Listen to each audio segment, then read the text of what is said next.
About a month ago, I took a few requests from 3 of my Patreons. Basically, I hit them up and I was like, hey, I really appreciate the support, so I want you to request anything you want from me. And so here's what we got for the request. And I just gotta say, after spending a couple of months on a Pokemon video just to have a bunch of angry kids telling me to go kill myself because of something I put in the list, yeah, I'm totally down with these recommendations. And I'm also so done with Pokemon for maybe like, I don't know, the whole entire year. I mean, seriously, have you seen some of those comments? I can't be babysitting all day. It's not a place for babies. Nonetheless, this review is requested by Jane Bass and supported by others such as Abby Knutson, Anthony Combs, Raleigh Batter, and Ewan McDonald. Thank you. So let's be real here. Sonic is a gaming IP that has become all too easy to mock in recent years. I mean, really. I could just show a clip from one of the games without any commentary and it would justify as a joke. Watch out! You're gonna crash! Ah! See? The jokes write themselves. But I wrote a joke for you anyway, so prepare yourself. Are you ready? Okay, here we go. Sonic Riders is one of my favorite Sonic games. Wait, are you serious? I hate you and your opinions suck! Kermit, what the hell are you even doing here? Oh, Silokh, are you blind? The fans love me. Yeah, so guess what? Wait, what? I'm here to stay!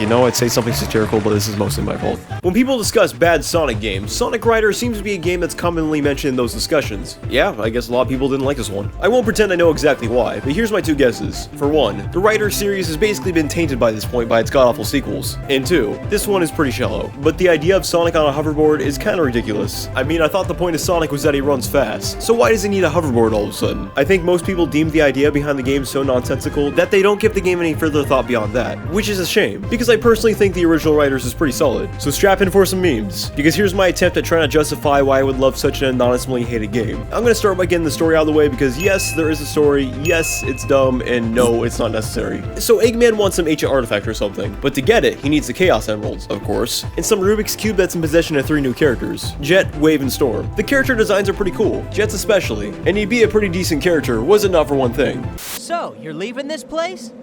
Yeah! The back of the carpet has more words of wisdom.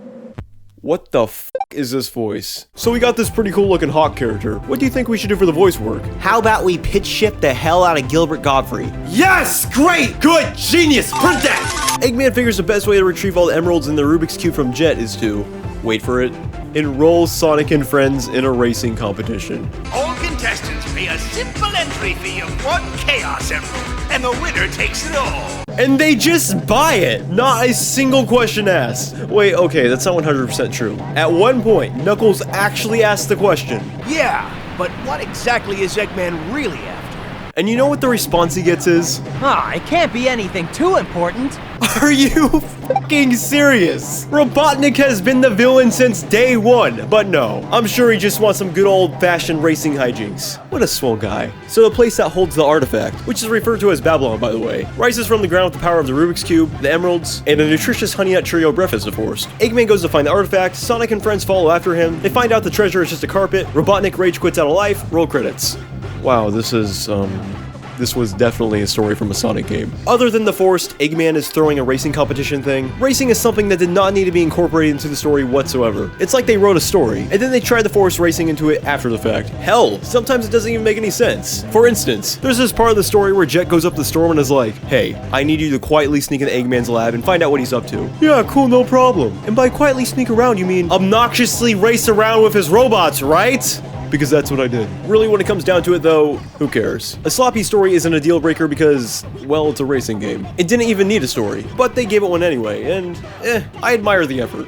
No, but seriously, it sucks. What you really play Sonic Riders for is the core gameplay. The side modes or whatever, but the standard racing mode is incredibly solid. Before you start each race, you pick out your character and your vehicle. Pretty standard stuff for a mascot racer. What isn't so standard is that alongside each board having specific stats, each of the characters is assigned to 1 of 3 types: speed, flight, and power. Speed characters can grind on rails, flight characters can, well, fly, and power characters can smash through stage hazards. A pretty clever idea that not only gives more options to the player to suit their playstyle, but it gives the game a lot of replay value, given there are good chunks of every course that are only accessible to specific classes. There are 16 characters in all to choose from, even including some other Sega mascots like Ai from Monkey Ball, and Ulala from Space Channel 5. I already commented on the designs of the new bird trio, but generally speaking, Sonic Riders has some of my favorite character designs from the entire series. It's definitely the most stylized, more exaggerated lines, sharper anatomy, and I really dig the comic book scratches they use for the shading. Too bad it doesn't doesn't use this style in the game. I mean, they still use the exaggerated anatomy for the models, but I sincerely think writers could have benefited from a cel-shaded comic book style. Nonetheless, the game looks nice. No arguing against that. Presentation is arguably its strongest suit, for both its graphics and sound design, because let me tell you, that music, oh man.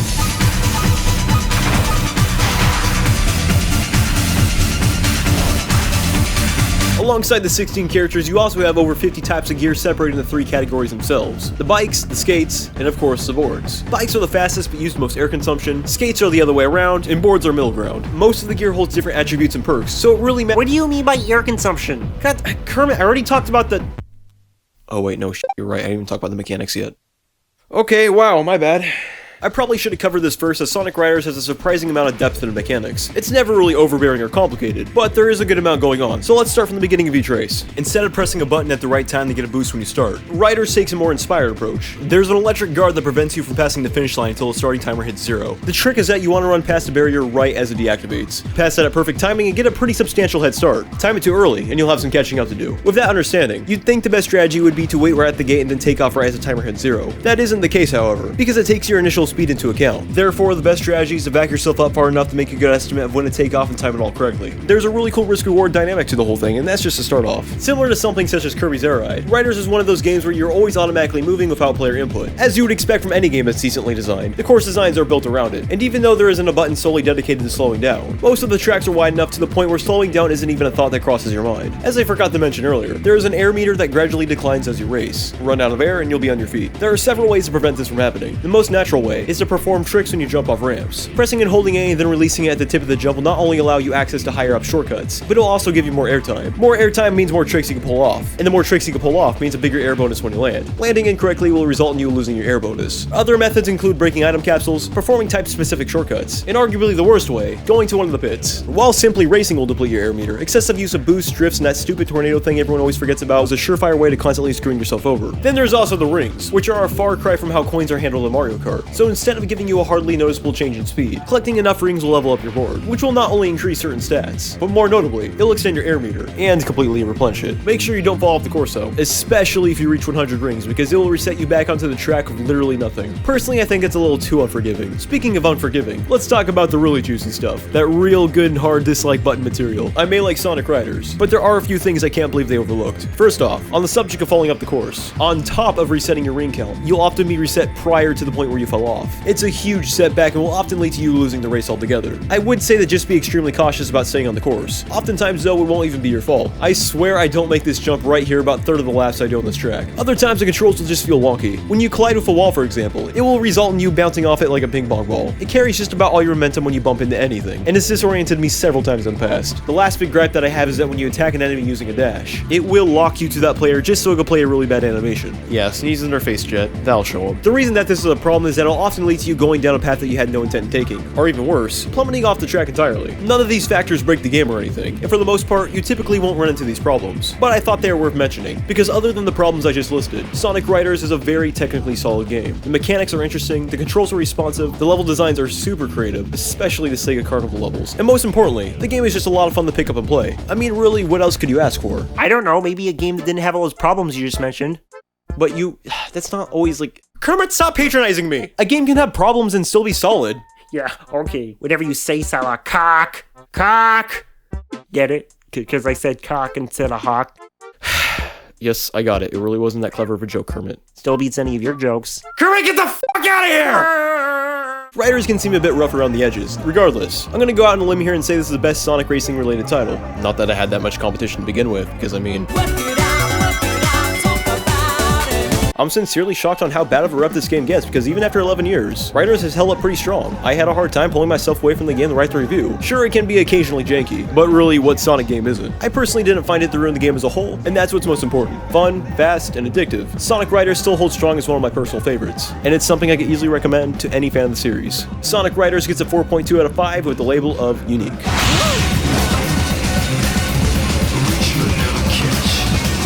Hey, thanks for watching, and thank you, Jaden, for the request. I'm really excited to start working on the other 2 requests, and hope you'll all stick around to check them out. If you want to help support the channel, get your name right there. There will be a link to my Patreon in the description, as well as my Twitter and my Facebook if you want to keep up to date with my work. Take it easy, guys, and until next time, have a good one.